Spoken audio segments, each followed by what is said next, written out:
may go to hell, so be it.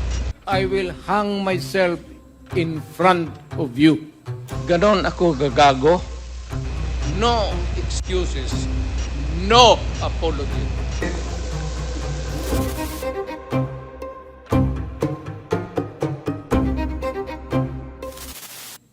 Your Honor, if there is an iota of truth,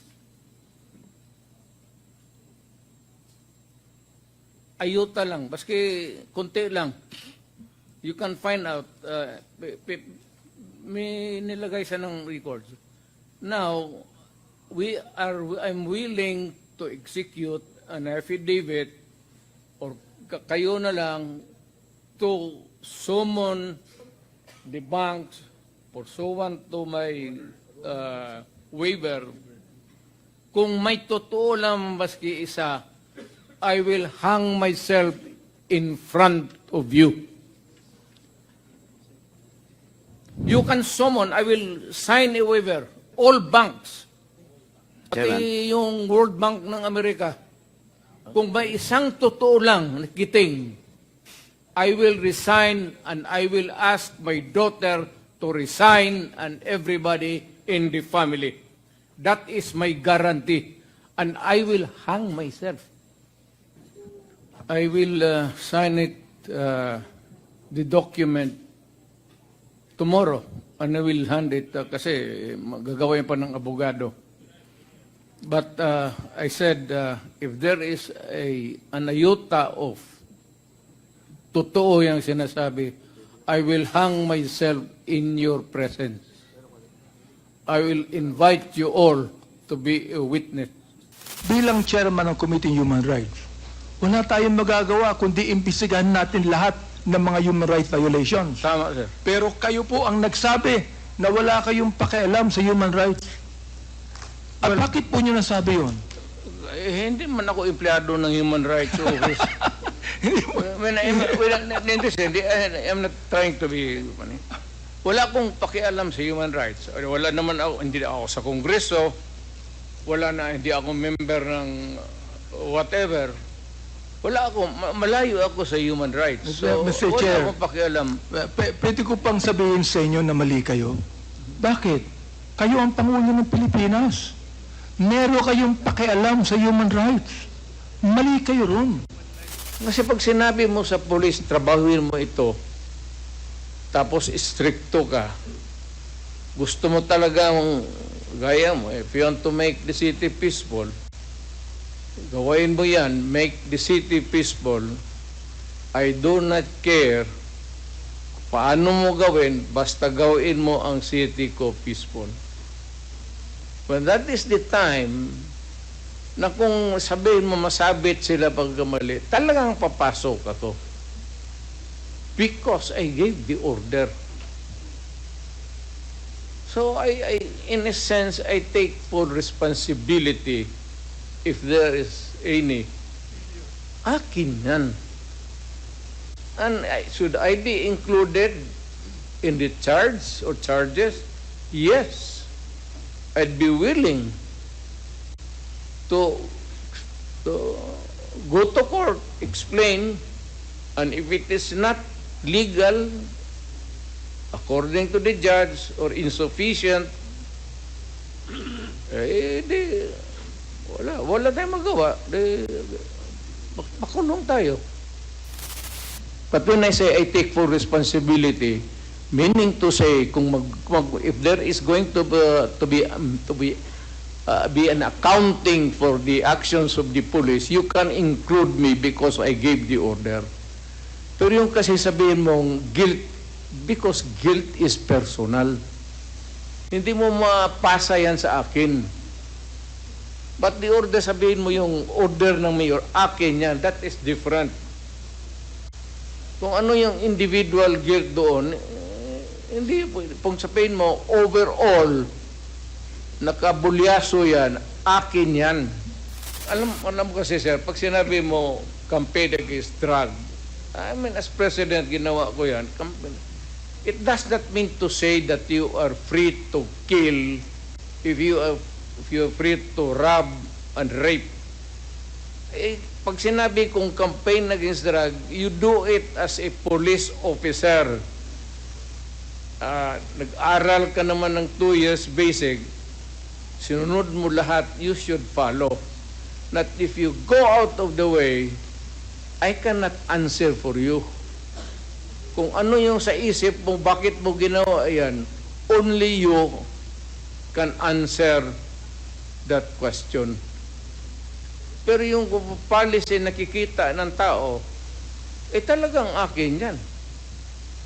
Pag sinabi ng pumasok yung mga pulis doon at pinilit nila yung pumasok ng isang building, so if there is any liability, kasali na ako.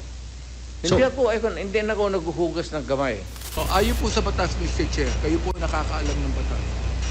Meron po bang authority ang isang public official na bumaril? O yung pong pulis lamang ang dapat bumaril? Anybody, Anybody. any person who is a victim, pulled up ka, may baril ka, lumaban ka, that's self-defense. Any person has the right to defend Himself. his physical being, and his property. Meron po ba kayong karapatang bumaril sa isang kriminal na hindi naman kayo ang target, kundi iba? Kung walang nakatingin, sir, barilin mo na. At ako nang mismo I will appear as your defense counsel. O ito po, Marunong ako dyan, sir. Tagal Ito po akong ba? fiscal. galit kayo sa kriminal. Hindi po ba? Ba't kayo gumagamit ng gangster? Hindi po ba criminal din yung gangster? Yes, sir. Pagkatapos niya patayin yung gangster, patayin ko siya. Papatayin nyo rin. Ganun po. Oo. Dapat po, pumatay muna siya Oo. bago nyo patayin. Tapos kung utosang patayin, Oo. patayin ko siya. Nasa batas po ba yon? Patas lang. Nasa batas po ba yon? Wala. Ikaw ay prosecutor, nasa batas po ba yon? Wala. So therefore, bilang prosecutor, hindi nyo ginagawa ang sabi ng Hindi. batas. Ayaw ko ng kriminal. Kung mapatay mo ang isang kriminal na lumaban, one less headache for humanity. Pag may isang drug into traffic na lumaban, napatay mo, one less headache for society. Lahat ho ng pulis, pati military na pumasok ng droga, patay. You can check it out. Wala akong pinalusot at nagbubugbog talaga ako ng pulis sa Davao, dyan sa istasyon. Pag nag-abuso, lasing, binubugbog yung asawa, susumbong sa akin, puro pasa. Pagdating sa patawag ko dyan, sa City Hall, may kwarto ako doon na maliit, katabi ng kubeta.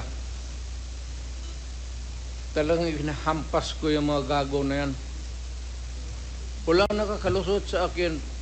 Basta kriminal ka, kipulis ka o ano, pagka-kriminal ka, kriminal nga.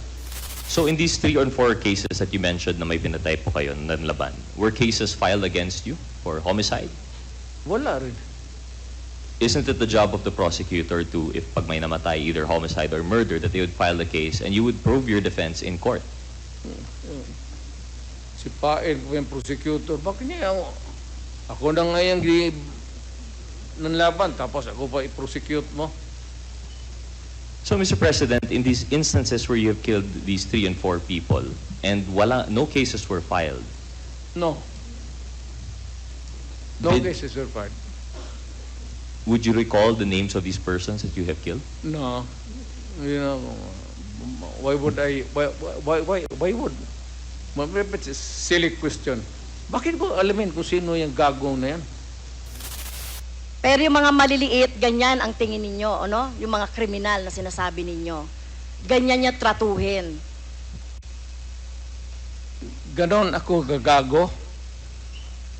Excuse me, Tingin mo, point of order. ganon ako Point of gagago? order, Mr. Chair. Kanina Ganon sinabihan na natin na may rule na bawal gumamit ng manaswang salita or hindi Hindi magandang salita. salita. I'm using a word, gano, am I that stupid? English yan. Ang Tagalog niyan is ganon ako gagago. Abogado ako, fiscal ako, ganon ako gagago.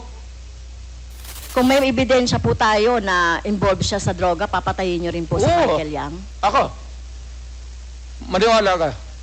Kung may mga ebidensya po, Oo, papatayin niyo. sasama, tawagan kita, kasama ko. Hindi po. Ayokong Hindi, maging... samahin Ayoko kita. pong maging ikaw katulad ninyo, yung no? At ayokong masama witness. doon sa patayan. You will So, be hindi a po. witness to a murder. I'm sure that it within the bounds of the law. And I take full responsibility. Huwag ka na maghanap ng iba. Ano yung 7-7 mo? Dito ka na lang tutok sa akin. Ilan ko pang beses sabihin sa inyo, I take full responsibility. If you think that it is illegal or wrong, go ahead and file the case. I would be happy. Mr. President, you are surrounded by, I believe, 4 lawyers. Hindi ko na kailangan, ma'am. Because I can you are a take lawyer I can yourself. take of myself. I can take Yes. care of myself. And of course, you understand the elements of an extrajudicial confession. Yes. You confirm that you are of sound mind. And not only that, body Yes. as well. You confirm that your statement is voluntary. Yes. And of course, you confirm that you understand the consequences of your extrajudicial confession. Hindi naman alam ko hindi naman ito korte. So I understand, Mr. President. That's why we call it extrajudicial confession. It is not a confession. It is a statement coming from the mouth of a mayor or a president at that time. It is not a confession. You are characterizing the word. Mali, ma'am. The only one, Do not characterize that as a wrong. Mr. President, Policy yan. I'm asking the ICC to hurry up, and if possible, they can come here and start the investigation tomorrow. This issue has been left hanging for so many years. Matagal, ma'am, baka mamatay na ako, hindi na nila ako maimbestiga. The ICC does not scare me a bit. They can come here anytime. I suppose that you would want to maybe make it easy for them to visit and start the investigation. I would welcome that. Alam mo, wala naman tayong taguan. Ang sinabi ko, yung ginawa ko, sinasabi ko na sa inyo, yung ginawa ko.